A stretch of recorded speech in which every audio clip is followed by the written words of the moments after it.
Nakalabas na nga sa eviction night sina Fred at Clifford bago inanunsyo kung sino ang tuluyang lalabas. Sobrang kabado ang housemates. Kapansin-pansin sina Crystal at Miguel kung gaano sila ka-close. Ang mga child star ng ABS-CBN. Ngunit hindi pala sila ang tuluyang lalabas. Sa percentage of votes, nangunguna sa kapamilya housemate si Crystal na pinakamataas na boto na 39.57%. Sumunod si Miguel na 35.20%. Malayo ang agwat ng may pinakamababang boto na si Fred na nakakuha lamang ng 25.23%. Sa kapuso housemates, pinakamataas ang boto ni Heath na nakakuha ng 47.37%.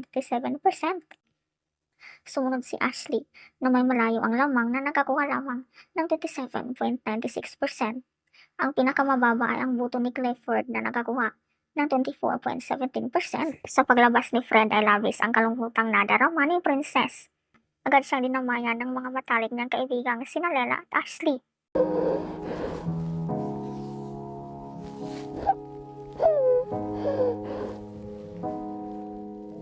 Nang inanunsyo na nga sina Fred at Clifford ang lalabas, labis ang tuwa ng mga tao sa outside world.